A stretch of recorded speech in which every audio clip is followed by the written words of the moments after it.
My name's Paul Ainsley. I am the chair of the General Government Committee. We have quorum. I'm now calling meeting number 9 to order. Welcome, everybody. Today's meeting is being held by video conference and in person at City Hall in committee room number 1. This meeting is also being live streamed at youtube.com/Toronto City Council Live. For the land acknowledgement, on behalf of the members of the committee, I would like to say, although we're meeting in different locations today, the General Government Committee would like to acknowledge the land we're meeting on is the traditional territories of many nations, including the Mississaugas of the Credit, the Anishinaabe, the Chippewa, the Haudenosaunee, and the Wendat peoples, and is now home to many diverse First Nations, Inuit, and Métis peoples. We also acknowledge that Toronto is covered by Treaty Number 13 with the Mississaugas of the Credit. If you're registered to speak at today's meeting, please listen for me to call your name. I'll be calling speakers in the order they appear on the list. The list of speakers can be viewed online by visiting the General Government Committee link at toronto.ca/council and clicking on the speakers box for today's meeting. Members, as the committee need more coffee, the city clerk has provided all agenda materials on toronto.ca/council and on the clerk's meeting portal. Clerk's IT staff, Michael, is over there, are available to members if you need help with your devices. I also want to remind you to please submit and approve your motions by email. Staff are available at ggc@toronto.ca to help with motions. At this point, I'll ask if there's any declarations of interest under the Ontario Municipal Conflict of Interest Act. Seeing none, we're just going to run down through the agenda or vet the agenda. Oh, sorry, Catherine, thank you. Can I have a motion to confirm the minutes from our last meeting on December 6, 2023? Moved by Councillor Holyday. All in favor? And that carries. Now we will go through the agenda. The first item on today's agenda, GG 9.1, is an overview of the City of Toronto's Customer Experience Division, which I'm going to hold for a presentation. Number 2, amendment to blanket contract 470-23306 with Brenntag Canada Incorporated for the supply and delivery of liquid chlorine for Toronto Water. I'd like to hold that, please. Councillor Chang would like to hold number 2. Number 3, amendment to purchase order number 604-2796 with Baird, Sampson, Neuert Architects for the new pavilion and associated works in the Humber Bay Park East for Parks, Forestry and Recreation Division. Moved by Councillor Holyday. All in favor? That carries. Item number 4, GG 9.4, amendment to purchase order number 604-2899 with DTAH for the professional landscape architecture services for construction and administration of the Lourdon Trail improvements, phase 2 for Parks, Forestry and Recreation. Moved by Councillor Mantas. All in favor? That carries. GG 9.5, amendment to purchase order number 6050693 with Ecosystem Energy for a comprehensive energy retrofit project at Emergency Services Headquarters located at 4330 Dufferin Street, Toronto. Councillor Holyday is holding number 5.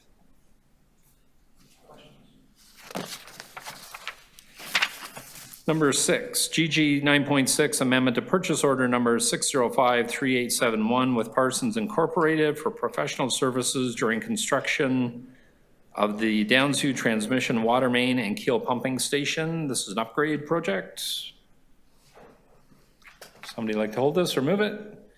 Moved by Councillor Chang. All in favor? That carries. GG 9.7, award of Ariba document number 40982259992 to Mid-Ontario Truck Center for the supply and delivery of 8 latest model Mack cab-over truck chassis, 27,448 kilograms or 60,600 pounds, GVWR tandem axle, CNG driven, complete with 23 yards, automated curbside loading refuge packer body for fleet services. Don't ask me to say that again, please. Staff recommendations. Moved by Councillor Holiday. All in favor? That carries. And I probably can't pick that up at the dealership either. When my kids say, "What'd you do at work today, Dad?" We bought 8 garbage trucks, signed a bunch of contracts. GG 9.8, award of document 423-004-1922 to UBA Incorporated for the non-exclusive supply and delivery of sodium hydrochlorate for Toronto Water. I'd like to hold that, please. Councillor Chang is holding number 8.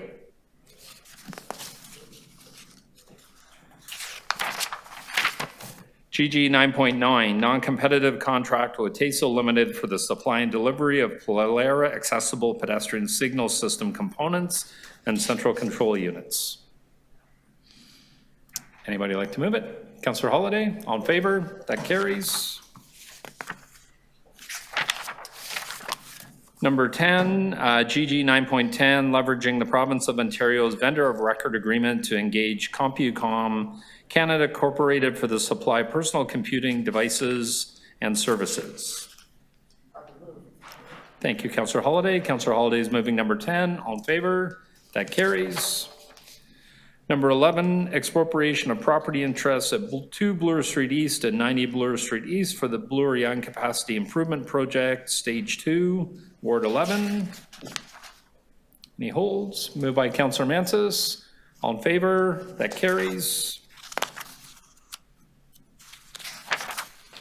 Number 12, expropriation of 1430 Gerrard Street East for permanent affordable rental housing, Stage 2. I did have a question on this one, so I'm going to hold this.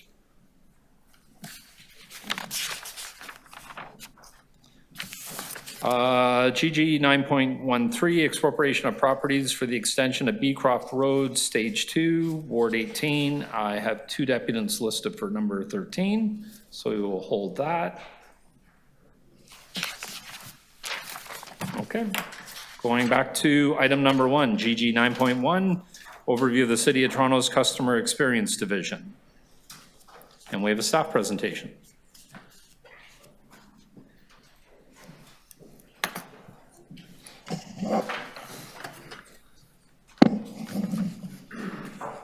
Morning, Mr. York. The floor is yours. Good morning, and thank you very much for having the opportunity to talk about our division. What's really exciting is we were formerly known as 301 Toronto. That's been in as a division as of 2009. So 2009 is when it was created the division. In 2023, 311 Toronto evolved to the Customer Experience Division.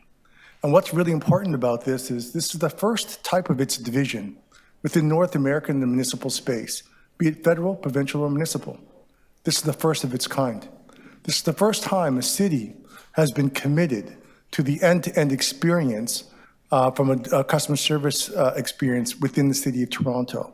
So that means this division does not necessarily own every customer interaction for the City of Toronto. What it does do, though, is create a framework around end-to-end. What it does do, and I think, Council, you actually articulated some needs around that end-to-end and understanding not just the front-end part of the 301, but the integrated divisions and how they actually expand and how people perceive the delivery of that service. That's what end-to-end is really about. We'll talk about capabilities and standards and what have you, and we'll go through that in the presentation. But what's really important is this is the first of its kind. And when we look at the province, they're trying to replicate this. We look at the federals, they're trying to replicate this. Looking at Vancouver, they're trying to replicate this. Looking at Ottawa, they're also trying to replicate this. So what's important is that the commitment to customer service in the end-to-end matters. And there's a tremendous need and accountability to do so. What's also equally as important is that framework established through 301 Toronto around accountability and service is a very good way to start. And we've identified through the other committees the need to look at data and looking at strategies, trends, and so forth. Next slide, please. So what's really important is this new division also has to represent the people that we serve within the City of Toronto in a very diverse way. So I am the director, the executive director of this Customer Experience Division. Underneath this particular group will be Rupi Sheena, who's to my left, And RUPI is responsible for strategic insights and planning. And what that means is we look at policy and planning, governance and insights, and channel planning. That means each channel will not be unique to itself, but an integrative, interoperable kind of experience moving forward. Asim Hussain, who's the Director of Service Design and Delivery, will be focused on establishing human-centered design, business analysis, and project management. And then you have Sarah Powell-Smith, who will actually be new to the City of Toronto starting on Wednesday. Very excited, and you'll see her on Wednesday and moving forward. But she's really managing the channel operations division, which is really formerly known as 301 Toronto. And why we still 301 Toronto is a very strong brand, and it's not going anywhere, but we're evolving. And the goal in terms of this evolution is to move to Toronto at your service, which is no wrong door. And that 301 framework is very, very important and essential. But there are other integrated divisions that are part of this journey. We're in this together. Then you have Jack Gill, who's the Acting Director of Quality and Performance. His focus is on financial governance and planning, KPIs, reporting and metrics, and quality monitoring guidance. A good example of that would be something that we actually went live with in December the 18th, which is very exciting around surveying. And I'm excited to say before we even go further, is that we already have 1,200 people responding on the inquiries and interaction with the City of Toronto from the integrated divisional perspective, from a service request perspective, and from a telephony perspective. We already have that data. Less than a month, and we already have 1,200 areas of data. Next slide, please. What's really important is the vision and the mission that this division drives. Working collaboratively with our city divisions and partners to deliver standards, capabilities, and platforms that will result in public access to inclusive, accessible, integrated city services via the channel of choice. In many cases, we've asked the city or our residents, our businesses, and the visitors to simply call the City of Toronto. We need to do better than that. They need to connect to the City of Toronto in their channel of choice. Our mission also is through the City of Toronto will improve the lives of its residents, businesses, and visitors by providing simple, reliable, efficient, and equitable and connected services that anticipate changing customer needs. That means once we deliver something, we look at continuous improvement. We just don't drop something and move on to something else. We need to use data to do continuous improvement and looking at what the strengths are of what we've delivered and opportunities to improve it. And the guiding principles behind this is to improve access to city services, to provide a consistent customer experience, to utilize service delivery in an effective, cost-effective manner. And what that means, for example, and we've talked about this in the past, when we ask people to call 311 of the City of Toronto, each interaction, and there's 1.3 calls that happen on a yearly basis. Those calls range from $11 per call to $16 per call times 1.3 million. That's the cost of managing a call. Now, when we've looked at the online transformation of about 20% of people now doing things online, that cost goes from 10 cents to $1 per interaction. So that means we're actually having more effective data, more cost-effective delivery of services, and building an infrastructure and a service delivery program that's actually communicated and demanded by the public that we serve.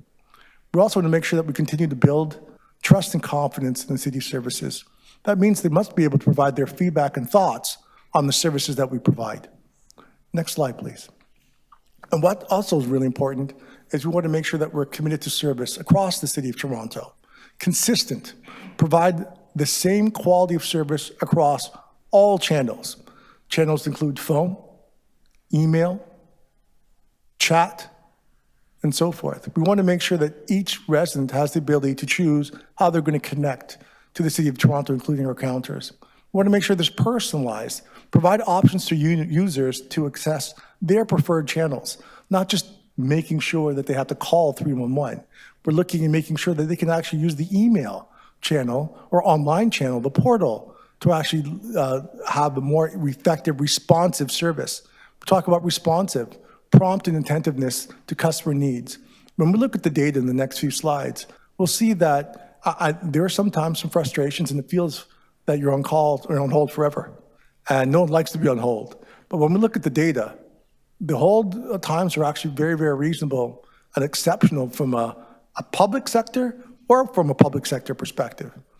Unified, we're working with our friends in technology around the single sign-on with services in the dashboard. If Gary York has an account within the City of Toronto and wants to sign into the City of Toronto, I should be able to look at my portfolio.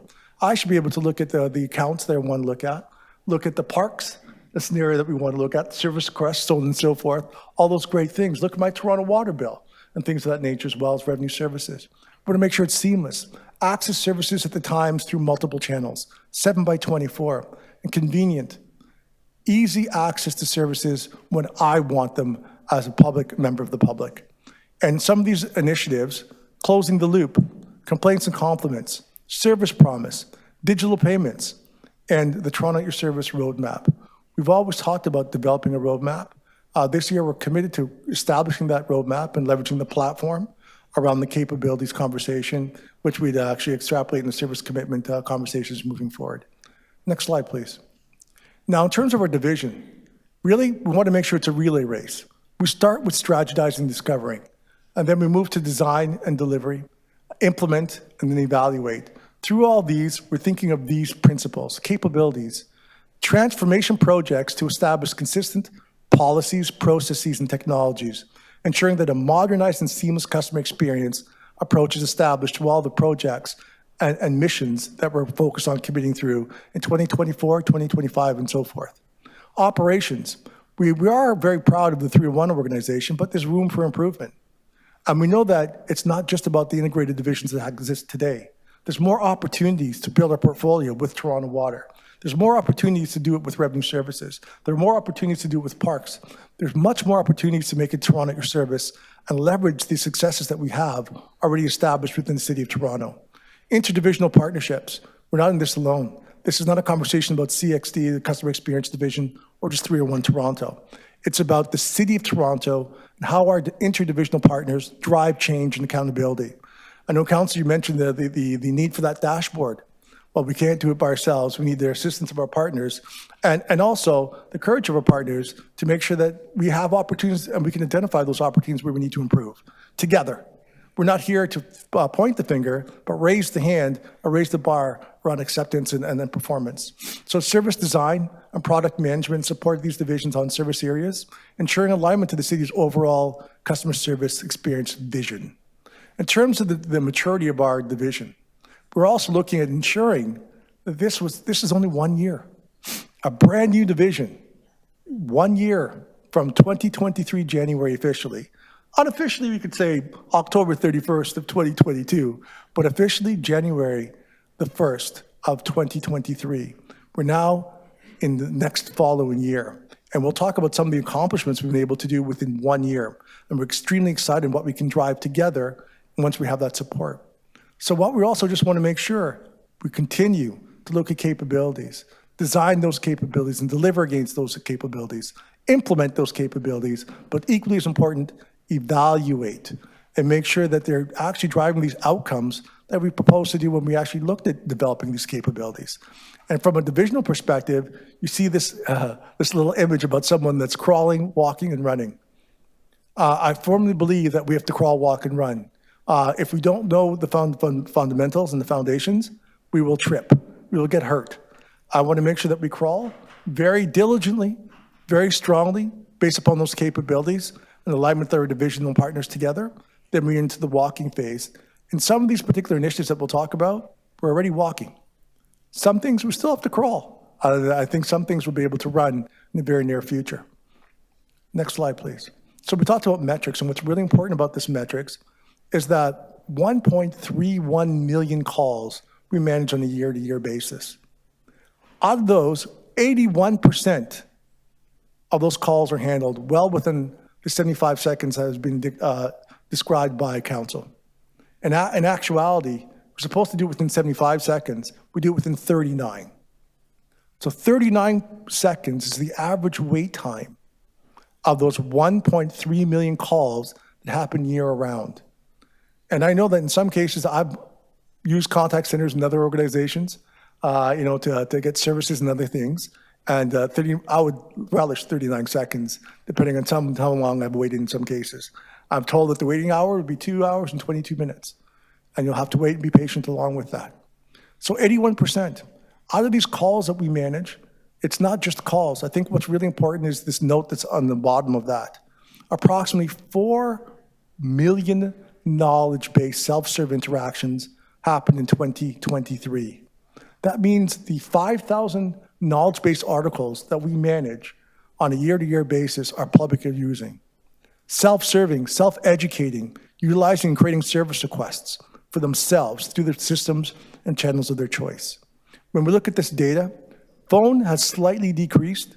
Email, we've changed how we've utilized email, and we want to push the portal and the mobile as well. Web has gone up 26%. 26% increase in an environment in which we haven't done a lot of change management. We haven't paid a lot of dollars to promote this, but we have a 26% natural increase because of the natural curiosity of our public. And what would be really excellent and very supportive in the very near future is that change management strategy around promoting in a little bit more. Live chat. So we're looking at people going on their computers, using the chat feature. That's increased almost 20%. And the mobile app has increased 88%. So people are using the app. Now, is there opportunity to improve the app? 100%. And we want to do this, and we want to do this in a timely, a methodical, meaningful way. Make sure that we're allocating dollars to the appropriate outcomes and driving change. But 88% increase in the use of mobile app. So when we look at self-serve and these multiple channels, we're already showing that the public is meeting us where they want us to be met, which is in the omni-channel environment proposed with the new customer experience division. The next slide, please. What's equally as important, we talked about 1 year. 1 year of being creation. 1 year in which we talked about increasing not just our divisional needs, but our partners. Housing Data Hub, we launched that in March. And in terms of that portal and making more of a user experience in terms of accessing that data and content. We also looked at how we're going to navigate the categories and improvements in the intakes. We looked at vacant home tax and improving that experience overall, which came with its challenges. We want to have monthly reporting, improved monthly reporting. Each councillor now has monthly reporting on their wards and the subsequent wards from a BI, business intelligence perspective. And we want to also improve that more effectively because now we have complaints and compliments that are coming up very shortly in end of Q1. And then we also have the reporting around intake around the channels of choice. And we'd like to make sure that councillors also have access to that information as well. In terms of Toronto Fire Services, we did some great work, and they've actually been transitioned to 311. That's the first time Toronto Fire has actually been in a 311 environment. And talking to Chief Pegg, he's very pleased with the service, the data, the quality, and the experience that's coming along with that. Even though it's an emergency service and what have you, the non-emergency aspect of it is now coming through this particular channel. Alcohol in parks, we knew that there was a lot of comments on that and looking at data and centralizing that. We did some great work there. Pre-authorized payments. The first phase went live in Q3. The fourth phase went live in Q4. They're both live, and we're having great, and we'll be able to respond back to that in terms of the numbers that come along with that. Service Promise was released in Q3 of last year internally, in which we talked about a better commitment and delivery of services to ourselves and to our colleagues. And then the next phase of that will be to councillors, and then subsequently after that will be to the public, and communicating that in 2024. That's part of our roadmap. Closing the loop, something that we're all very passionate about and very focused on in terms of service request notes and what have you. We did that improvement in Q3 and Q4 of last year. We also did a really good thing, which is around our friends in transportation and winter services, and a tremendous increase in terms of the customer experience, data, and the flow of information bi-directionally between Salesforce and Maximo. Great work there. The other thing that's also around closing the loop, surveys. As we talked about, December the 18th, we went live. We already have 1,200 data points on how the service is actually being received by our public, by the people that we serve. Actually, what's really important, and we could talk about this a bit later, I'll only talk about the 301 division for this time, but it's well over 90% in terms of customer satisfaction rates from the public. Not from what we think about, but from actually from the public. And they're also providing feedback about the divisions. And we'll be able to talk about more of that the next time we meet and share that information. The HSI Hub, things that we're working on right now, and we've been able to deliver on. PF&R in terms of their intake and managing their web experience, we've been able to do that as well. And public digital access and children's services, we were able to go live in December around how that would look too. So there are multiple things that we're looking at delivering and have been delivering in 2023. And we'll talk about some of the things we'll focus on in 2024 as well.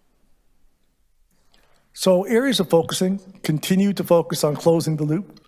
With the more divisions that are being integrated within, for example, Toronto Water, we'll be able to make sure that we also have bi-directional flow. Our goal also in 2024, we did a tremendous amount of improvements, but we talked about crawl, walking, and run. So in terms of notes, we all will have access to those notes. What's more importantly now, in 2024, we want to have access to those pictures. I know, Councillor, you like those pictures very much, and you want to make sure that we can actually send and receive those pictures. So if someone sends that picture of that driveway being clogged or whatever the case may be, or that lawn being damaged, we also want to resubmit that repaired lawn into that record, and you have that as you choose to access that information, either as a councillor or as a resident. That's going to be something in 2024 that we focus on. And complaints and compliments, in early Q1, at the end of February, we will go live with complaints and compliments.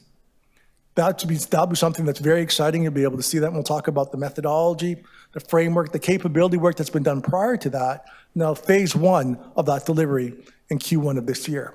That means we want to deliver phase 2 and start that delivery in 2024 as well. We're not waiting for 2025. So that's something else we'll be focusing on in 2024. Counter and in-person service. We know that there's opportunities to make the counter service better. People deserve better services at the counter, less lineups, being able to schedule their appointments, so on and so forth. We're now working in 2024 to establish the capability and what that experience will be moving forward. Not necessarily implementing that experience in 24, but identifying that capability and foundation in 2024. Digital payments.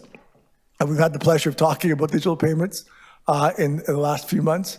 And moving forward, part of the commitment was to come back by the end of Q2 at the very latest around the capabilities conversation around digital payments and making sure we have that framework. And our division is responsible for creating that capabilities framework. We'll be managing that, and by April, that capability will be established, and then we'll work with the appropriate parties to look at the procurement strategies and options to come along with that. And then centralized login. We've worked with our friends, Sonia and team, in regards to children's services. We're now looking at revenue services to work through that, and the next iteration that comes along with that as well. So those are some of the key priorities that are happening in 2024. Not to mention all the other things we're working on in regards of HSI and PF&R to make sure that we can leverage the CRM in an effective way and making sure that there's no wrong door. Any questions?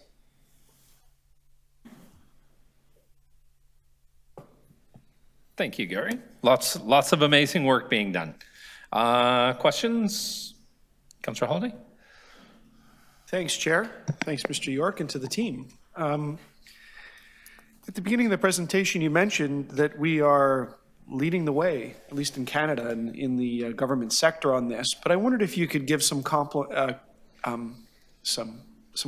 about where industry is going, or private sector, and what the future may hold. And we should be proud very much of what we're doing, but I'd like to know what's on the further horizon, because I think citizens will continue to judge us based on their experiences with shopping or banks or other things where people are in the business of customer service. And just because it's not a government service doesn't mean that we shouldn't be held accountable to the standards that others have. So where do you see this going longer term? And then my follow-on question will be how do we support you as a committee to go on that journey? Through the chair, great questions. The first thing is, even New York has now started on this journey. They weren't ahead of us. So we are the first one in North America overall. New York quickly followed about 2 months after that. In regards to best practices, one of the things that they looked at is really around surveying functionality. I think the largest thing that we've been able not to do successfully within the City of Toronto is to really get the voice of the client, customer, business, and visitor, and their perspectives on the services that we deliver. So that's something that we've actually been able to implement as of, December of last year. So we're actually now meeting, or at least having the ability and functionality of the private sector in many areas. Now, what we do with that data is really what drives the change. I think what's really important and exciting is we're finding the position to collect that exciting data. What people are doing with that data, a lot of marketing, merchandising, so on and so forth, because in the private sector, it's a little bit different in regards to, one would argue that we have a captive audience. In the private sector, it's a little bit different, and there needs to be incentives and marketing that comes along with that.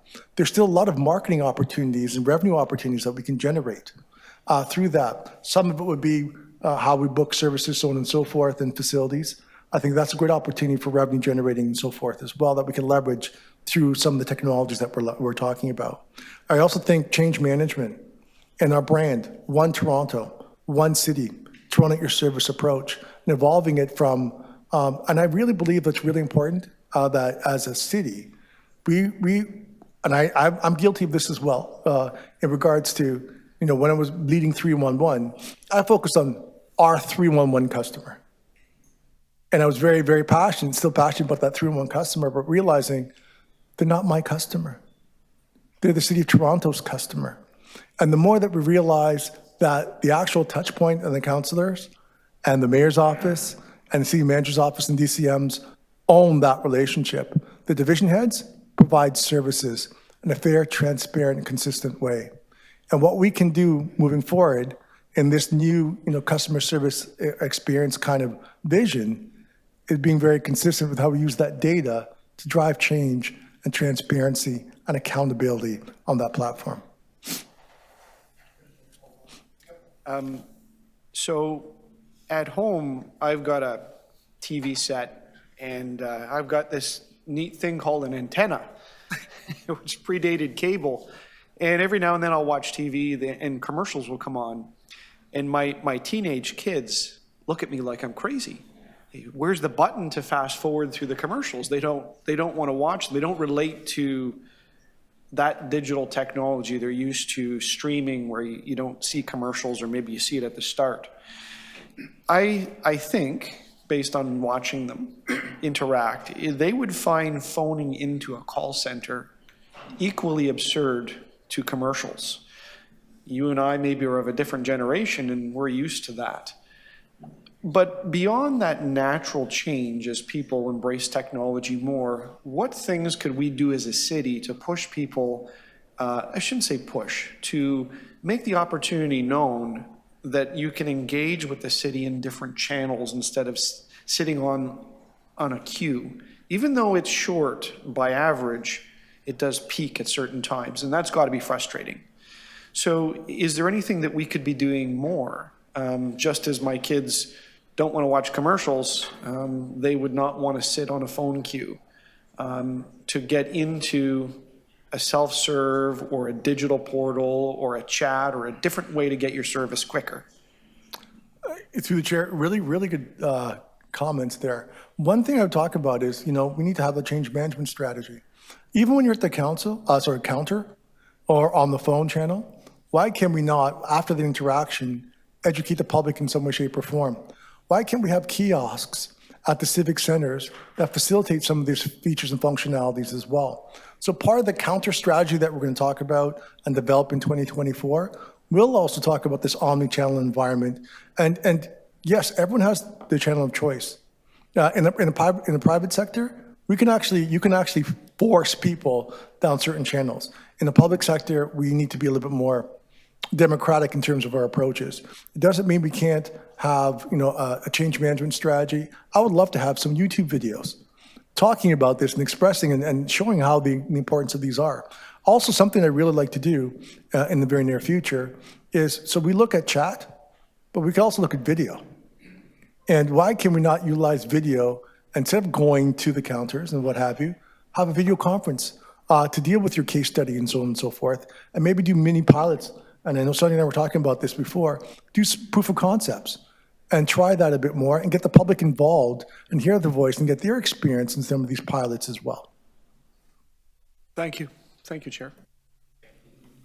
Thank you, Councillor Holliday. Councillor Chang, questions? Thank you. Through the chair, thank you so much, Mr. York. This is wonderful presentation and a great connection to our city for residents. You know that I have a beef with the word customer because it frames an expectation. So I'm just wondering, what are the opportunities to re-examine that nomenclature? Because I know that we're kind of modeling something from a for-profit industry. So yes, like we want to be maybe as good as Apple when it comes to speed and engagement, but there's a step further that we really need residents to participate in. And I hear that, opportunity, especially with the feedback, the end-to-end, getting surveys, because that's not just about people's complaints and solving problems. It's actually an opportunity to hear ideas and to see how they can shape our future as a city. So I'm just wondering, because we're unique, we've taken a for-profit benchmark perhaps and brought it into the municipal arena, and therefore I understand there's like an industry that's around customer experience, but what are the opportunities for us to rename this process just so that our residents know that we're inviting them to do much more than just complain about a pothole? Through the chair, really good point, and I definitely appreciate your passion around this particular subject. The one thing I would talk about is, even though we talked about this being driven from the work in Deloitte and looking at it from a private sector perspective, what I really want to reinforce is New York, Vancouver, Ottawa, and some other organizations across North America are also are adopting the customer experience divisional approach. So it's not just a private sector methodology anymore. The public sector is adopting this at the highest levels, including the provincial and federal governments as well. There's a reason for this. It's not just necessarily calling someone a customer, but it's the methodology that comes along with the user experience from an end-to-end perspective. Now, while I appreciate, the customer isn't always right, even though we would like to say that they are, but they are customers. And we're all customers in some way, shape, or form. And even though we may have a captive audience per se, they still need to be respected and appreciated in a different way. I think where the opportunity lies is around empowerment and engagement. And I would leverage some of the methodologies that we're doing around complaints and compliments and the surveying functionality to enhance that. And how do we engage and empower our public in a more purposeful manner, and looking for help and assistance from yourself and some other people to drive that. Looking to look at the kiosks, remember, look at the counters moving forward in a more meaningful way that really empowers and engages the residents. So I do believe that we can have a happy medium of both, if possible, and where we still have this customer framework per se, but we don't necessarily use the word customer in regards to talking to the public in that way. And what we're trying to do is, we are writing a report. We're doing some analysis this year. I'm going to report to you back by Q3, Northern Q4 this year, around best practices and what we'd recommend going forward. And we're fully aware that not necessarily calling everyone a customer is something we're going to look at doing 100%, but I still think there's some value around having a customer service division and focus and methodology and user experience and end-to-end methodology comes along with that. We don't necessarily have to call everyone a customer, but we do need to figure out what a visitor, what a business, what a residents want to be done. And maybe we could use this polling for an opportunity to do that as well. So there's many ways that we could do that, in the next few months to collect that data and start us on that new journey and pivoting a bit. I would just ask for some leeway in not necessarily changing the division's name, but we could definitely change our nomenclature, our terminology a bit. And I really think there's a perfect opportunity if we're looking to improve, the city of Toronto, is how to improve the empowerment and engagement of the public in a meaningful way and use data to drive those changes as well. You're singing a song that I like to sing myself, so that's wonderful. And I think that if we do incorporate some changes in the nomenclature, we can actually lead the way and maybe impact New York, Ottawa, and Vancouver in setting a standard and expectation of the people who live in our city, that they are participants and not just customers. With regard to the feedback loop that is being built, we have complaints and compliments. Do you think that ideas would be something separate from that, or ideas built into the complaints themselves? Like, is there another category in the feedback process? Because it's the people who are engaging with our services that, you know, they hit something, a roadblock, and they suddenly have an idea. Those ideas are really important.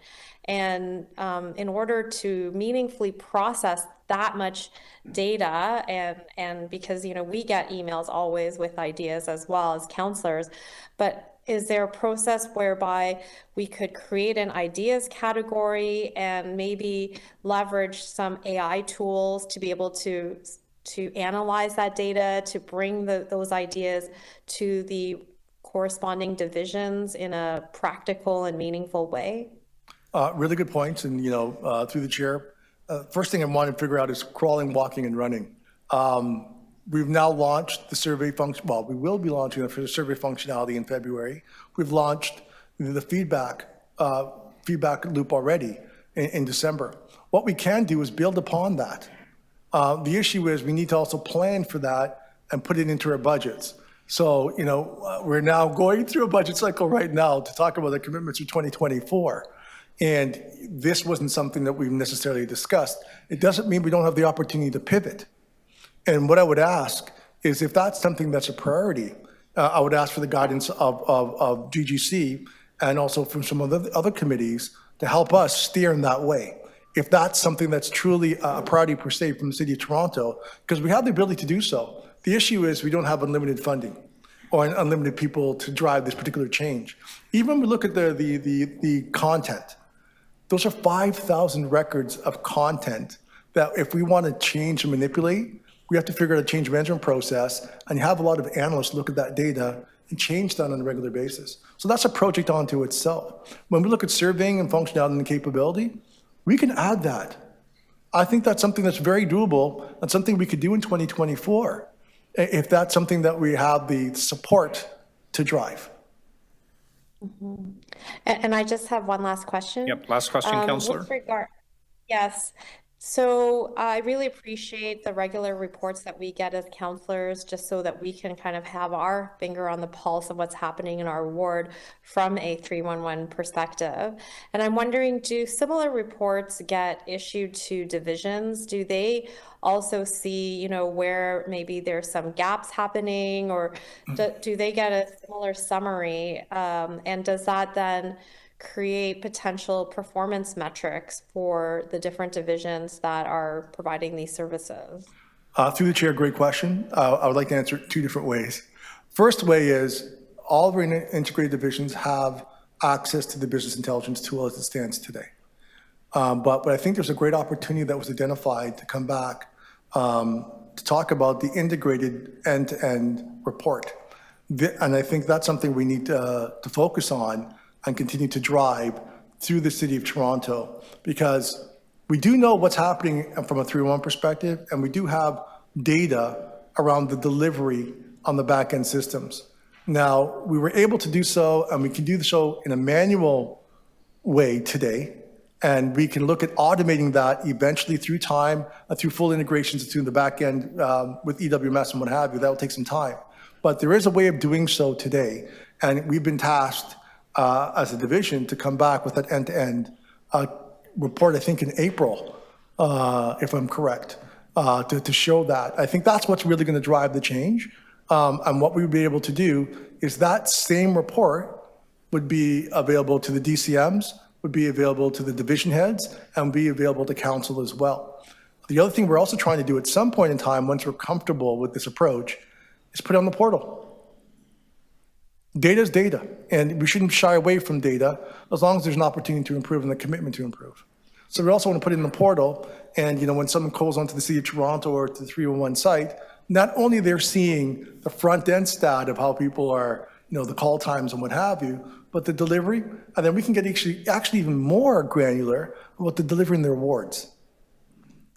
And that's something down the road we'll get to, crawl, walk, and run. But I think we already have some of that information. To your point, the BI tools exist today. So the issue is now leveraging the Integrated Service Division's framework and driving that change in accountability and making sure that that dashboard is now available to the appropriate stakeholders in the near future. Okay, thank you, Thank Councillor. you. Are there questions on the presentation? Councillor Mantis, sorry. No, Councillor Burnside, you're good? All right. Gary, I just want to, Mr. Chair? Councillor Mantis, you're good? Okay. No, it's Councillor Oh, Crescenti. sorry, Councillor Crisanti? Yeah. Councillor Crisanti, go ahead. Sorry, I can't Yeah, see you. Good morning. Oh, you can't see me here. Let me help you out. It helps when I start the video. That's better. All right. So, good morning, everyone, and good morning. Excellent presentation. Now, I apologize, I missed the initial part of it. So a lot of what I get through, constituents that I serve is, that they're concerned that, sometimes they feel that we're maybe using technology to further distance ourselves from our customers and from them specifically.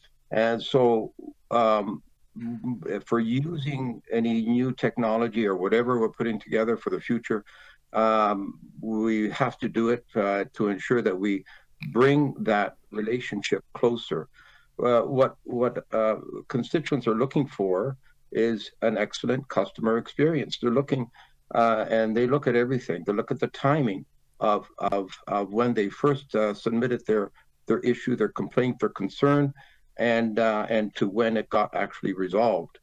And we've got to keep in mind too that the vast majority of our customers are the very same taxpayers that fund the city and pay for the very services they expect to get from the city. So just your thoughts on identifying how this technology and anything new that's in the horizon will actually bring a better service to our taxpayers and in a more timely manner as well. Through the chair, the first thing we want to talk about is the fact of the survey functionality that's been launched as of December of 2023. That allows our residents now to truly vocalize their expectations and findings and experiences around the delivery of service, not just from a 301 Toronto perspective, but from the integrated divisions such as Toronto Water, Solid Waste, Revenue Services, so on and so forth. So I think what's really important is that transparency and true data it will come, to fruition in the very near future through what we've implemented in Q4 of last year. So I think that's one opportunity that exists today. Another opportunity that I think is really exciting is to explore the engagement. And we would love to have the opportunity to go ward by ward, councillor by councillor. I know it'll take a couple of nights and days and what have you, but we've done that already. And we've started working with our groups, with the councillors and with members of the public to educate them on what their rights are and how they access city services in a more transparent way. And it's been very, very positively received from the public and from the councillors as well. So I would definitely offer you that opportunity if you're open to that, yes, in which we do that jointly together, because we're here to be as transparent as accountable, but to serve the public to the best that we can. I think the other thing that you're going to see in the very near future is that dashboard. And that dashboard is really what people are looking for, that end-to-end customer experience, not just was that person nice on the phone and did they pick up the phone in 30 seconds, but did they fix my problem? And did they fix it properly? And you're going to have that dashboard, at least a high-level look at what that dashboard is going to look like by the end of Q1, beginning of Q2 of this year. So you're going to see a lot more improvement on accountability there. You're also going to see that in some cases in the past, we have divisions that are not integrated into this platform. And it's very confusing to the public.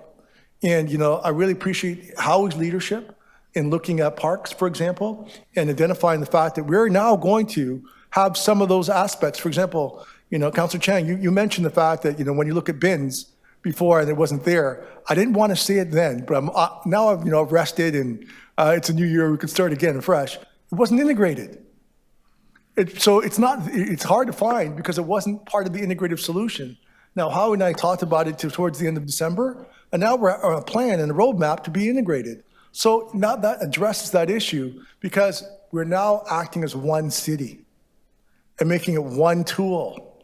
And our goal as a division is to drive that change and accountability across the city of Toronto. So, to all the councillors on the screen, that's what you're going to get moving forward in 2024 and 2025.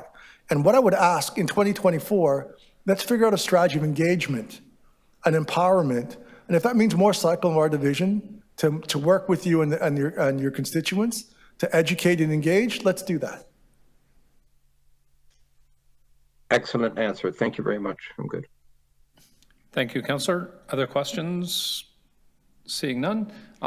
Gary, I just wanted to ask about, so the roadmap ahead, and it's been kind of mentioned and talked about, and you mentioned that Toronto Fire now is involved with 311 and on board. And I'm just wondering, so for example, if I have a power outage, my first instinct is to call 311.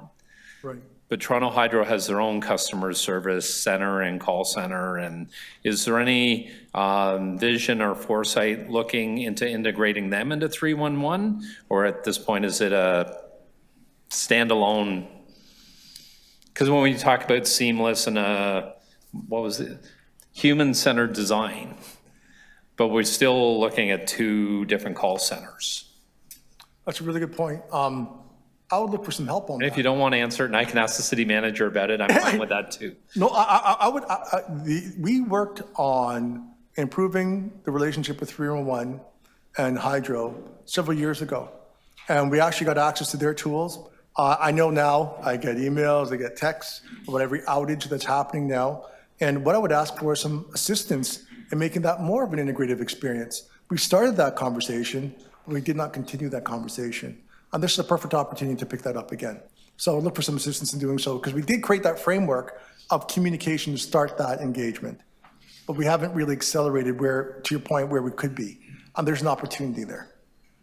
Okay. And then I guess also around human-centered design, and some of my colleagues have kind of touched on it this morning. When I look after my residents, as a city councilor, it's either residents or constituents. When I call 311, it's a customer. There's other divisions that I call when I want to register, and I'm referred to as a client. Right. And is there any discussions around harmonizing that? So I'm either a client or a resident or? Absolutely. I think you've nailed it right there. And that's part of what we're trying to do in terms of standards and capabilities. We need to use the same language across the city of Toronto. I think in the past, we worked as 44 organizations. And part of the advantage that this division brings is breaking down those silos using the same common language. So that's when we talked about, for example, roadmaps. A service request is a service request. A permit is a permit. And, even though we might have unique nuances, with our divisions, but they're just permits. That's a capability. So there's 11 capabilities we've identified across the city of Toronto. And we're now articulating those capabilities across the divisions. And instead of looking at the business capabilities, we're looking at that business evolving to meet that capability versus vice versa. And part of that is changing your language and how we actually communicate internally and externally. And part of that conversation has also been the service promise around changing, there should be no difference between how we talk to someone internally, to a counselor, to a neighbor, so on and so forth. The language is the same. Customer experience is the same. Commitment and respect around returning a voicemail is the same. So once we start with those fundamental principles around, the foundation, and we crawl, then we'll be able to accelerate to walk, so on and so forth. But to your point, we will be looking at working with our our divisions and our colleagues to use similar language. Okay, all right, thank you. Those are all my questions. Most of my colleagues covered mine, and I want to thank you for all of your work, and please pass it on to all of the staff in your division. It's very much appreciated and very welcome. Thank you very much. Thank you. Thank you. And I have, sorry, are there any speakers? Seeing none, I do have a motion to receive the presentation.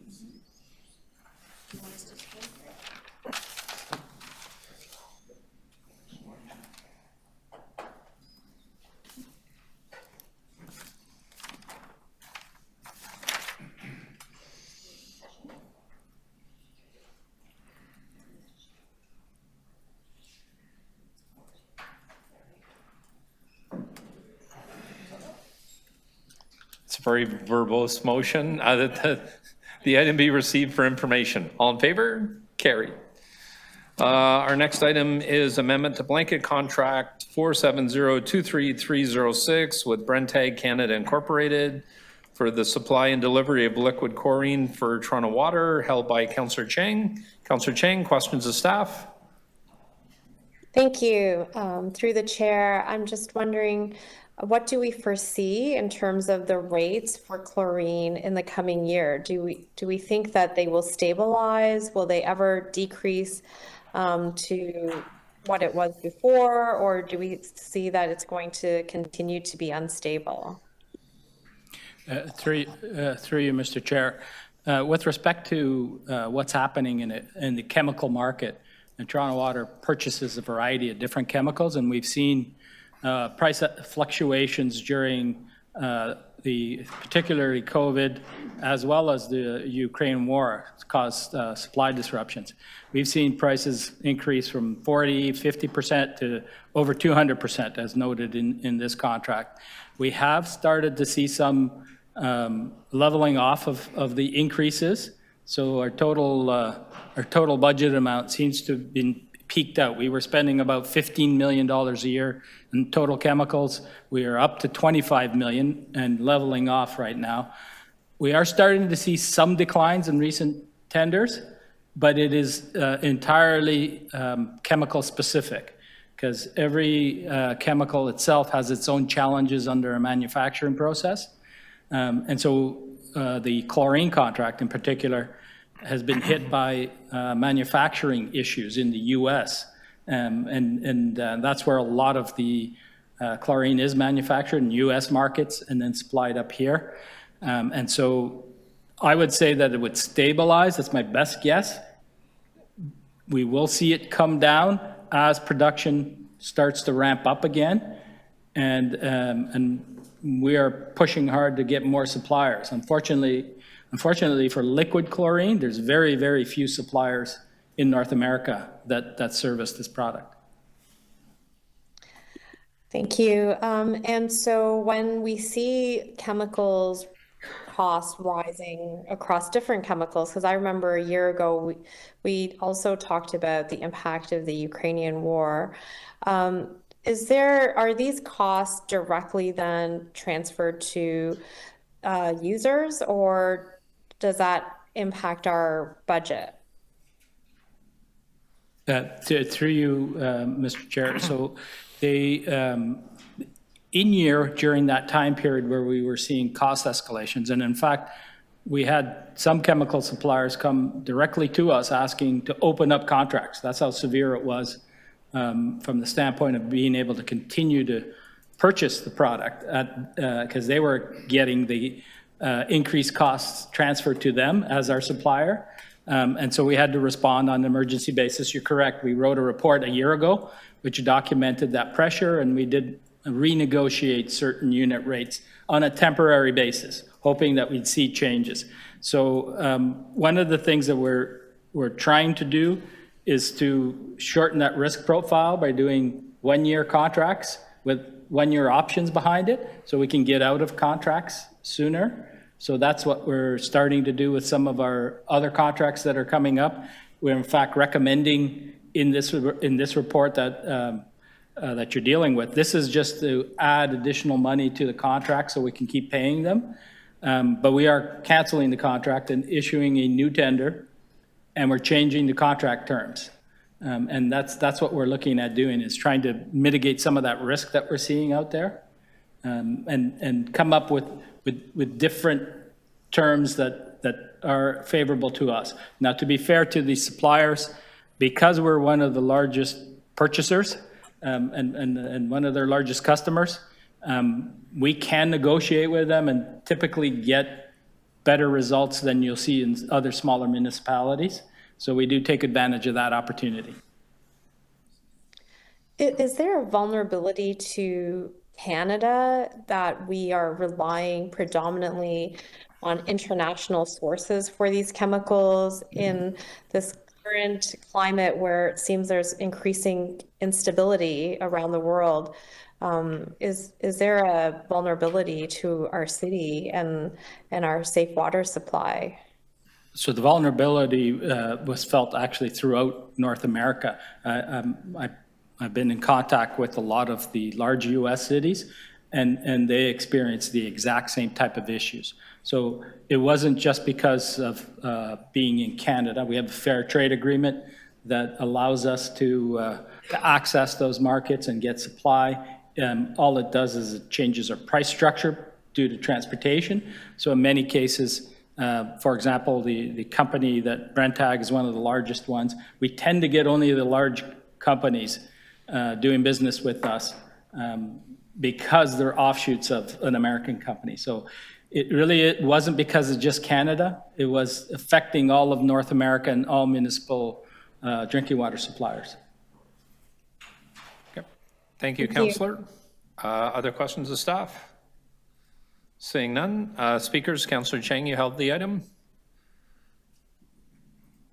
I'll move staff recommendations. Okay, thank you. Councillor Chang's moving staff recommendations on GG 9.2. All in favor? That carries. Thank you. Our next item is GG 9.5, amendment to purchase order number 6050693 with Ecosystem Energy for a comprehensive energy retrofit project at the Emergency Services Headquarters at 4330 Dufferin Street, held by Councillor Holyday. Councillor Holyday, questions of staff? Thank you, Chair. So the report says that the $600,000 increase was as a result of outstanding building permit approval delay for the solar photovoltaic carport and the unanticipated electrical system issue at the site. Can someone talk me through what happened with the approval delay? And I'm assuming that's with Toronto Buildings. So how long was it delayed and why did it happen? So through the chair, so the work is still underway. So the existing facility, there's a parking structure. It's an uncovered parking structure. And as we went through the process, we found out that the parking structure actually abuts the neighboring properties. There's no setback of the parking structure from the neighboring property. So when we installed, or when the kind of the provider installed the structure, when they went to put the roofing on, which the solar panels will sit on, they had to get a building permit for that. And through that process determined, because there was no setback, they couldn't install the final kind of row of roofing and therefore the solar panels. So based on that discovery, and this is kind of in process, we have to get a limiting distance agreement with the neighboring property to allow for that installation to occur. And that will then enable Toronto Buildings to issue the building permit. So the permit is still outstanding. So just explain to me process on it though. Did anyone not know that a building permit was required to do something of this size? So I think it was anticipated that a building permit was required. It was only as the process was underway that it was determined or was found out that there wasn't actually a setback from the existing infrastructure from the property line. So I can't go back and figure out if that was pulled up at the time, but I think it was assumed that there would be a setback, but as the process was underway and the building permit was requested, this information came to light, and therefore we went into an alternative process. Do we have consultants to do these designs and to deal with the permits? Yes, the project consultant that was hired is responsible for those actions, working with the city. But again, I don't think that this information was knowledge at the time. How long was the delay? So the process is underway. We anticipated the project to be complete this past year, so by the end of 2023. And this issue came to light this past year. So the negotiations are still underway. So the delay hasn't been resolved. As noted here, we're still in negotiation for the limiting distance agreement. So there is kind of the delay that's underway at this time. So just help me understand then, what's the $600,000 for? So a couple of things. As it relates to the carport, because of the delay now with the negotiations, there will be additional costs. So the installer isn't able to move forward, so there's going to be mobilization costs, but there's also the cost of storing the panels, the roofing, all of that material, which has been procured while the negotiations are underway. There's also costs, as noted in here, because we have also discovered, as kind of, with retrofits, when you start to open things up, there's some issues with the existing electrical system. So there's work underway between the consultant, corporate real estate management, and ourselves to identify how we can ensure that we don't create any issues by feeding in the solar panels. So that may result in additional work such as engineering. The 600,000 is kind of an up to limit that then actuals could be billed against. So I understand that negotiation takes time because I guess we're dealing with another property owner. Has there been any delay otherwise in the process of getting the permits? And what I'm getting at is we issue the permits to ourselves. So have we had full cooperation internally within the city? So I won't speak for Toronto Buildings, but the delay, as I understand it, is because of the building code requirements related to the setbacks. So I don't think there's any delays in terms of our work with Toronto Buildings. We just have to satisfy the building code requirements related to setbacks from the property line. So if I play this back, my understanding is a process was embarked to design this, to procure it, to construct it. Somehow during the process, it was discovered that there were setback requirements, and we now have to negotiate to satisfy those requirements. So it wasn't caught early in the process. That's right. It was only at the time of the application for the building permit that it was discovered that the property line did not have a setback from the neighboring property.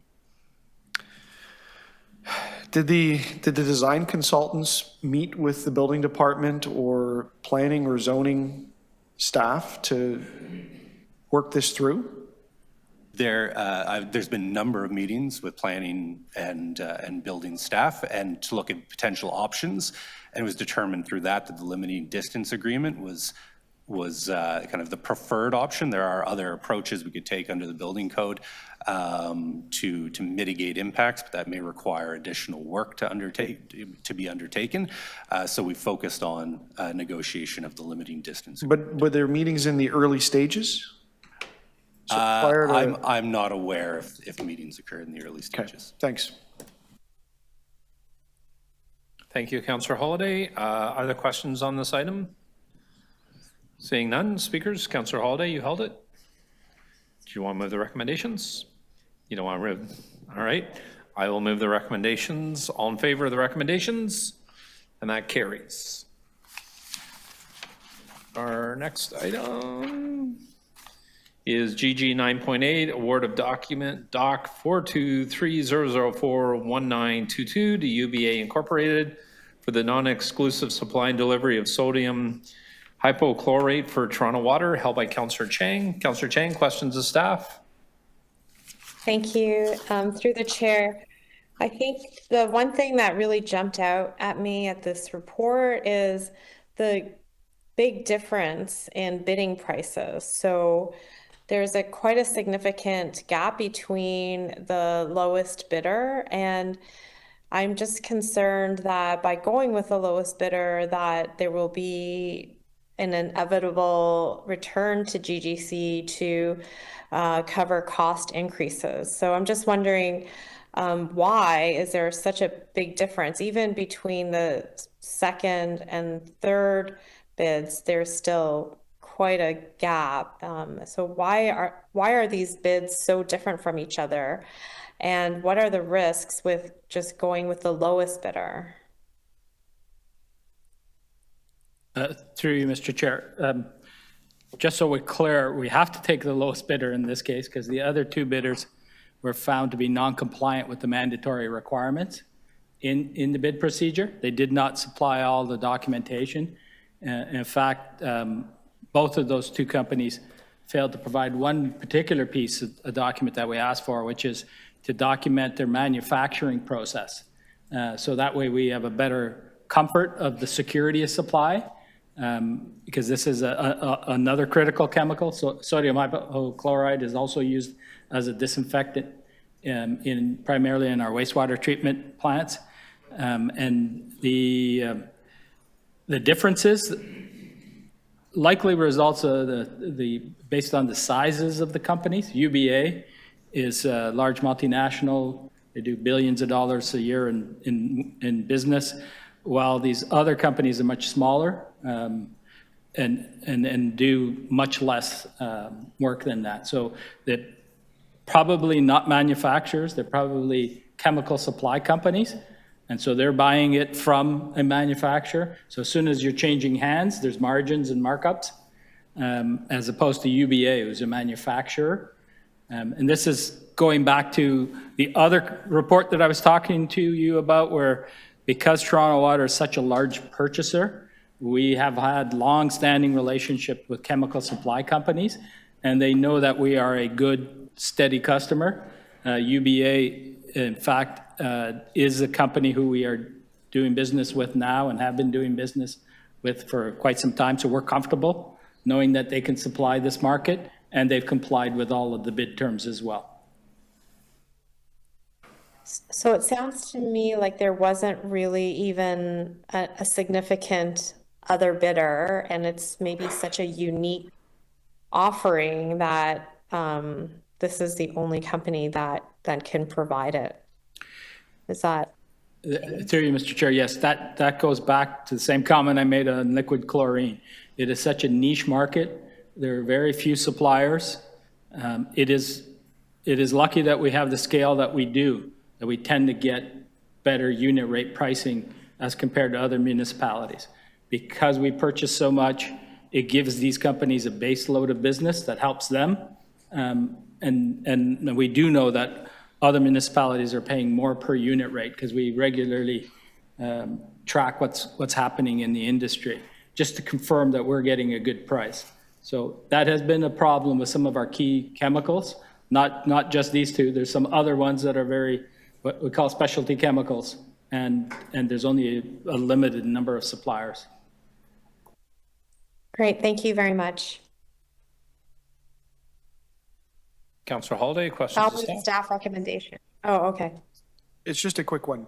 Just looking back on the history of bids, maybe I should start with the basic one. Is our use of the chemical consistent over the years? Any major changes to volume in the last 10 years? Through you, Mr. Chair, yes, there's been changes in volumes, particularly in sodium hypochlorite. Right. As we have changed some of our treatment processes at our wastewater treatment plant, we have been using more sodium hypochlorite. For example, at Ashbridges Bay, we used to use liquid chlorine in large tanker, rail tanker cars that would come in. That rail line was removed, that spur line was removed about 4 or 5 years ago. And since then, we've had to truck in sodium hypochlorite and use that as a disinfection product. So that volume increased substantially for us in Toronto Water, albeit liquid chlorine went down. So there was an offset there. And so there is variability in quantities. So what I'm getting at, according to the previous bid award panel documents, which don't give me a lot of details, back in 2013, I think it was just under $2 million a year. Then it was about $2 million a year. then I think it went up to $11 million for 1 year in 2023, and now it's back down to $4 million. So is that explained by bidder volatility? Is that explained by volume changes, or is that by the market, or is all of that price movement something that you're comfortable with? Through you, Mr. Chair, that particular year you had both. You had higher volumes of use of sodium hypochlorite, as well as the unit rate jump. And so that's why you saw it really spike. Are we comfortable with our volumes? Yes, we have a team that looks at optimizing dosage rates all the time, because chemicals are one of the largest things that we purchase, particularly on the drinking water side. And we closely monitor online the dosage rates and how much we're adding, looking at making sure we stay within regulatory compliance, yet not overusing the chemical. So we've got in place all of those measures to make sure we're not overusing the products that we're purchasing. Okay, thank you, Councillor Holiday. Other questions of staff on this item? Seeing none. So there's an attachment that shows the building, explains all about the expropriation. I understand this is for affordable housing, that's great, but there's nothing in the report about 1 bedroom, 2 bedroom, 3 bedroom, gross floor space. How do I know what I'm buying? Thank you for the question, and to you, Mr. Chair. We're actually purchasing a building that has approximately, I believe, 38 units. It's a mix of 1s, 2s, and 3 bedrooms. So can we get that? Can we have this amended when it goes to council, that it has all the? We can do that. The relevant information in it? I'm just trying, that was one of the first things that struck me. Like in Appendix A, it has, you know, what we paid for rent over 5 years and, you know, the option to extend, but it doesn't say anything about what we paid rent for even, or. Yeah, we can provide the rent details as well, what we've been paying since 2016. Okay. And then how does that get flushed out or explained in the grand scheme of things? Like, we're looking at expropriating this building. We paid rent for 7 years, I believe. How does that get explained? So at the end, after this process is done, and one of the recommendations is this information becomes public, does all of that information become public as well? To you, Mr. Chair, that is correct.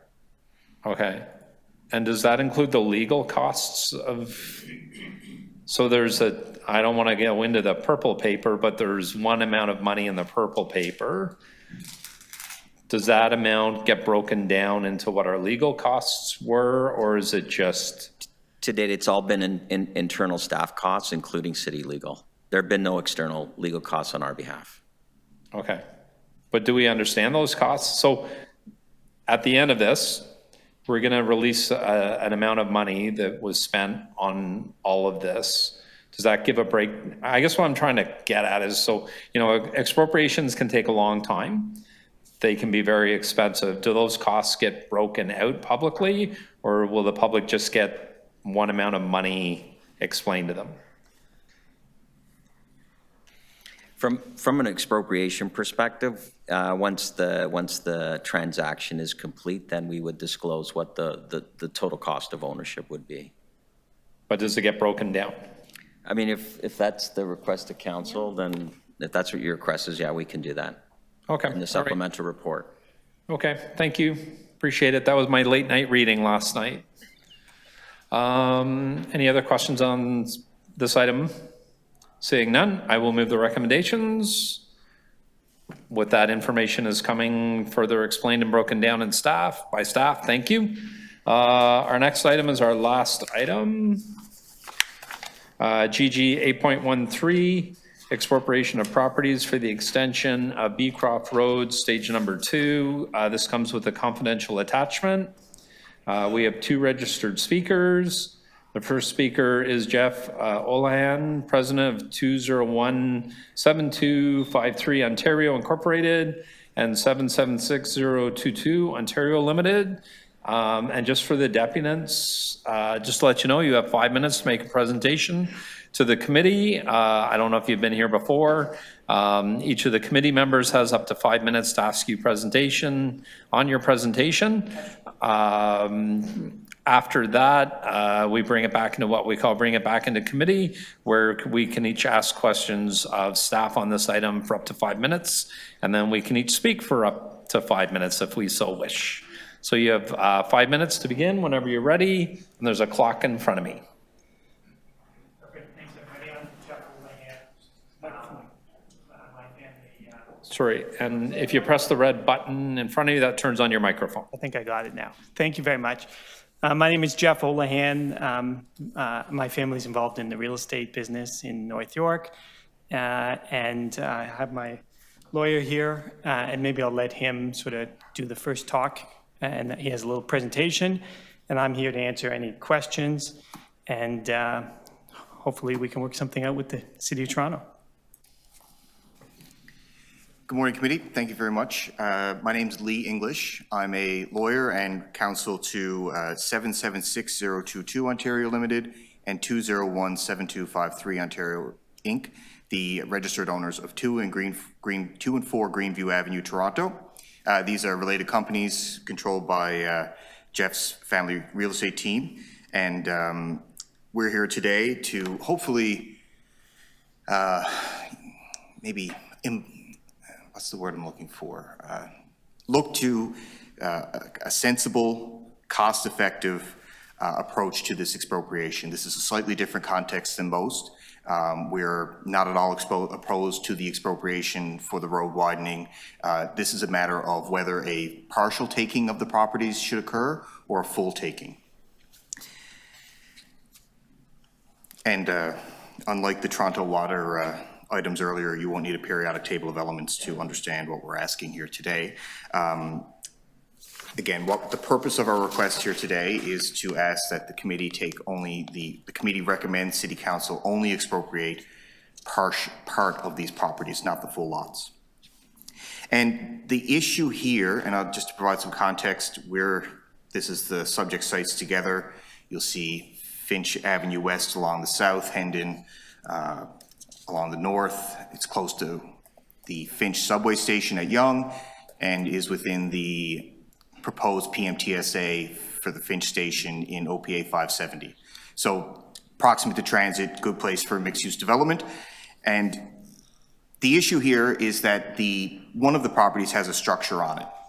Now, we've gone through the hearing of necessity process. All of this is not to dispute the taking per se, but just to give advice and suggest that a partial taking is all that's required and that a partial taking is the most cost-effective approach. There's 2 critical points. There's no legal prohibition on a partial taking where a structure exists. It's not something we would recommend in the ordinary course, but in this case, firstly, the property on the structure on 4 Greenview has already been demolished. There is no structure. And on 2 Greenview, it was recently vacated. Our client had a tenant and they are now out, and an application for demolition has been submitted. So we're there, we're ready to, if the committee accepts our request today, tomorrow we will have that process moving forward. The demolition, another key issue with the timing is Enbridge and the gas disconnection. So I won't go through the background on all of this, except to say that we requested a hearing of necessity, and as a result of that, the hearing of necessity report was issued on November 29th, 2023, and as a result of the Expropriations Act, there's 90 days to make a decision on the expropriation. Now, the City Council has 3 options. They can approve the expropriation, they can refuse the expropriation, or they can modify the expropriation as long as it doesn't impact other owners who are not party to the hearing. And in our request is to modify the expropriation and it doesn't impact other owners.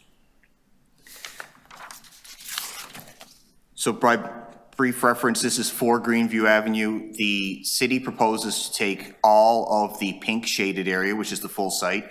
The lands that are required for the road widening are to the east or to the right of that red dashed line. And so you see significant balance of the site is not required for this road widening. And again, 4 Greenview Avenue is now vacant, and that structure that is shown does no longer exist. It was demolished in 2017. This is 2 Greenview, similarly just to the south, and again, that building is scheduled to be demolished. The property on the right is what is required for the road widening. And though in each case, 4 and 2, that is what we're asking the committee amend the recommendation to take only though the frontage, that front portion of these properties. Now, this is what it boils down to and why this is significant and unique. Our client has assembled a number of the properties around these. So the green properties shown on this map are owned by our client or related companies. 2 and 4 Greenview are on the right. And as you can see, if the rear of those properties are taken, it will significantly impact the redevelopment potential of the other properties owned by our client. And so a full taking gives rise to a significant injurious affection claim. And we're trying to avoid that here. And there's no legal obstacle for the city to not decide to only take a part. And that's what we're asking. So we're willing to proceed with the demolition, willing to not dispute the expropriation. A partial taking would resolve much of the injurious affection claim, if not entirely. And that is what we're asking. We have draft recommendations available to change the motion if necessary, if the committee accepts. And as a final comment, we would ask that, like item GC 911 for the Bloor Street project, that, and this is trivial in the grand scheme of things, our client be reimbursed the $400 for the cost of the hearing necessity. So happy to take any questions you might have. And at the conclusion, we'll express our appreciation to the councillor staff, Councillor Cheng, and city staff who have worked with us on this. We've been working with staff on this, but again, we have this statutory deadline coming. When you're taking a portion of this property, what happens to the rest of it? So I'm not,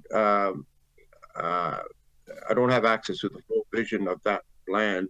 Can that remaining parcel of land be utilized for future development?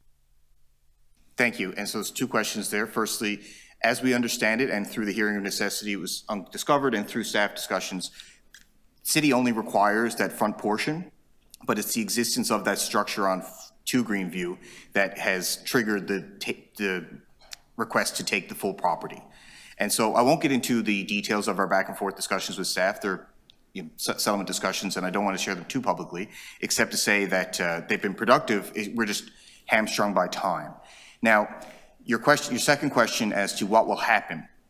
Ideally, if we can move forward quickly, if committee recommends a partial taking of these properties, we'll move quickly to demolish the building, and we will have then, the city will take the front part, and our client will retain the remainder of the rear part.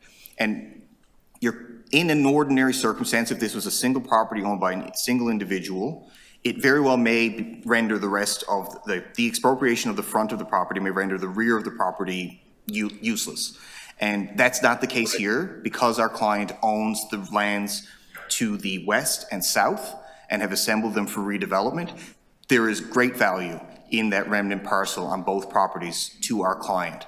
It's unusual in that we're not just thinking about the single properties being expropriated, but the impact on the other properties surrounding.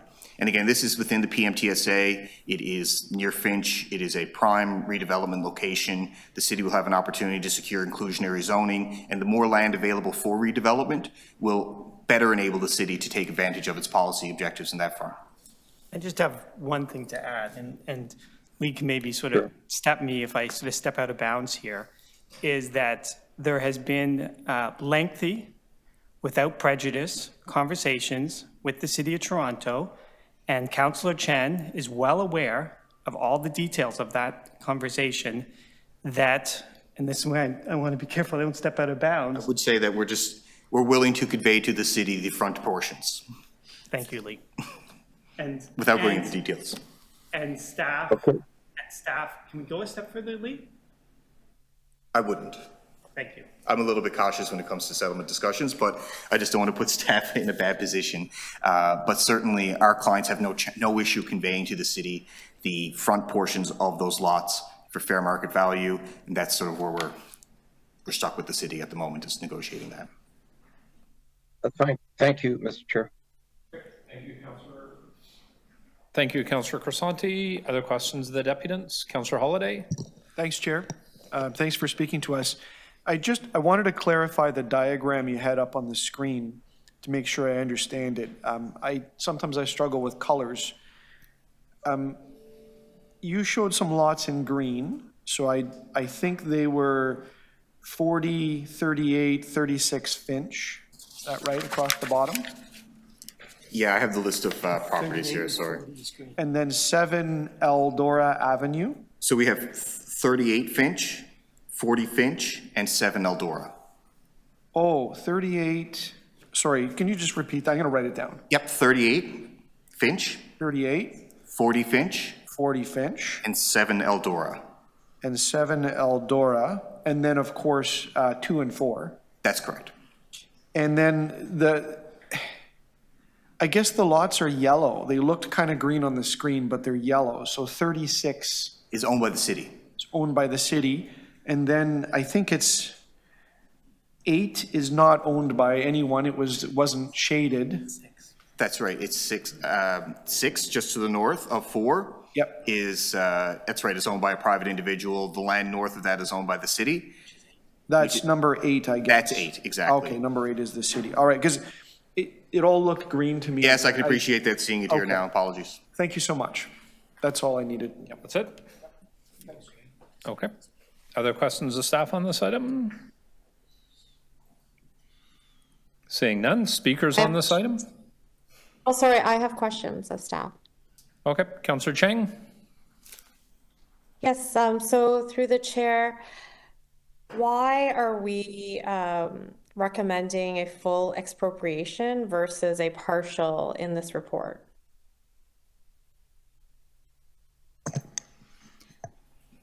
Thanks, Councillor Chang. Through the chair, we are advancing a full expropriation consistent with the other takings along the street.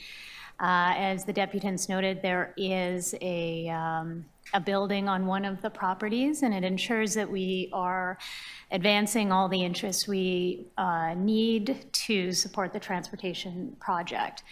We are, as the deputants noted, in ongoing discussions and negotiations to determine whether there's a settlement opportunity here, and we will continue those discussions. It is critical, though, that we ensure we get the full authority at this stage so we can fulfill our legislative obligations. So moving forward with the staff recommendation does not preclude something being settled before council, is that correct? Yeah, that's correct, Councillor. And how long has this extension been planned?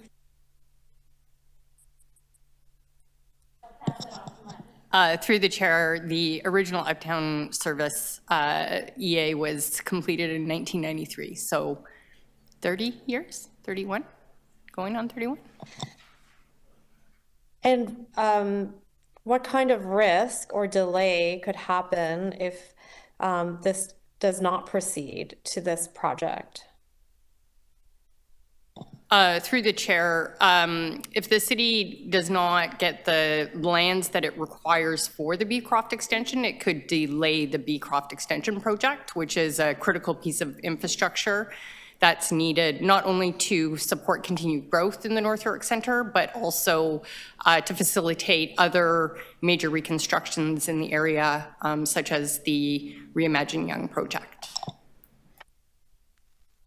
Thank you. Those are all my questions.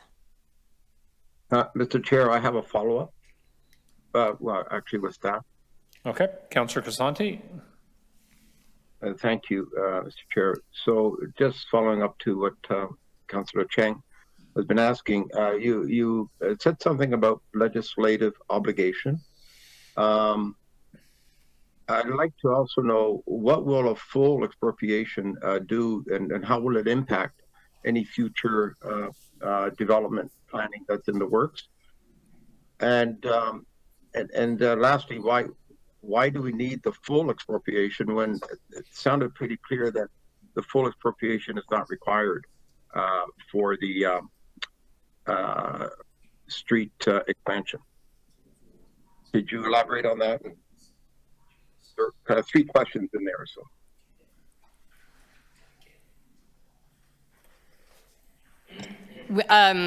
Councillor, we may need you to repeat your question, sorry. So there are kind of 3 parts: the legislative obligation, and how will a full expropriation impact the potential development, future development, I guess I perceived or understood that a full expropriation is not required for the work that the city's doing. And if it is, why is it?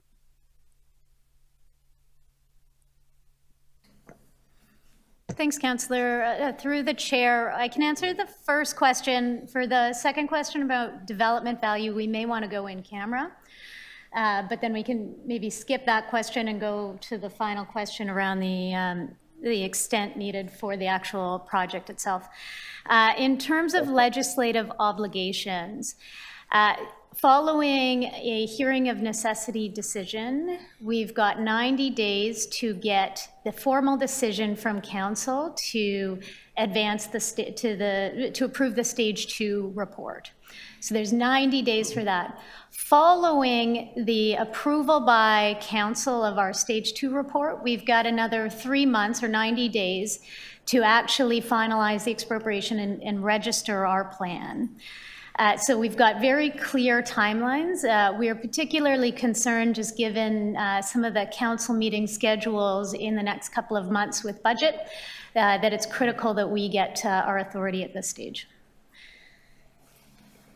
And then through the chair for the remaining 2 questions, it's my understanding that there is currently no development application on any of the lands. So the development permissions would be what would be established in the North York secondary plan, which is currently undergoing a review. So we can't really speak to impacts on the developability of the sites.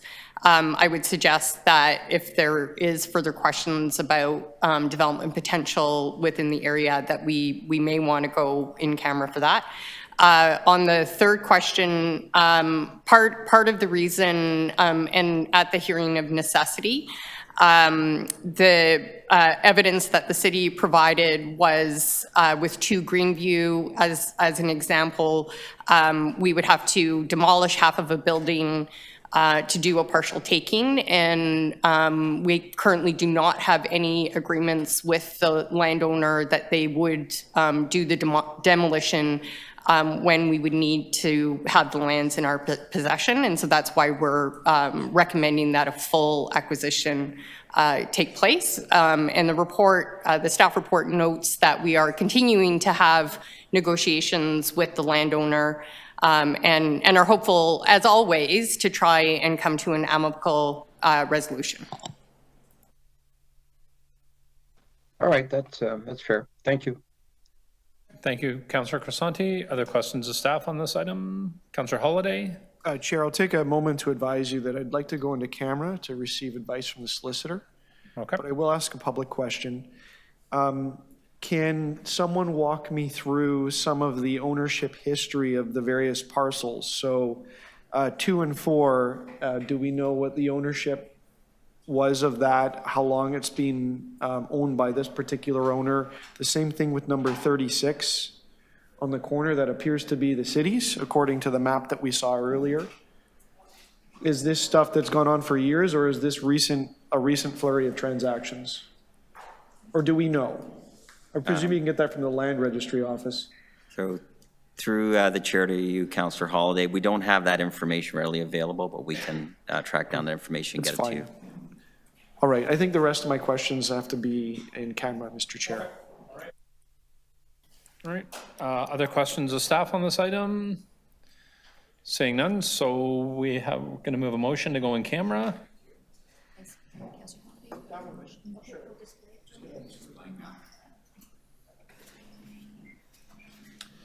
Can you hear me okay? I got to turn my head.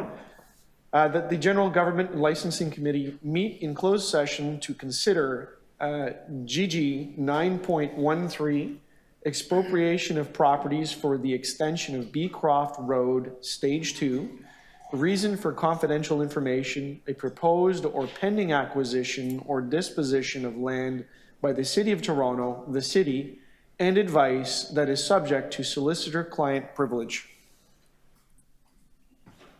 All in favor? That carries. So I'd ask members of the public, the media, and anybody else, city staff not associated with this item, if they could please leave the room. We're going in camera. And then at the resolution of the in-camera session, we will be going back into public. And we'll just give staff a few minutes to prepare the room. Thank you.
Thank you. I'm going to call the meeting back to order. We've done our questions of staff. Would anybody like to speak in public? Seeing none, I'm going to move the recommendations in the report that are before us. Thanks staff for all their work, and all in favor of the recommendations in the report. Any opposed? Seeing none, that carries. And I believe that is our business for today. No bills? I don't believe so. I don't have anything in my section. I wanted to double check. Yeah, I don't have anything here. Let me just Perfect. double check here. All right, motion to adjourn. Councillor Burnside, all in favor? That carries. Thank you, everybody, and Happy New Year to everybody. Happy New Year. Thank you, Chair.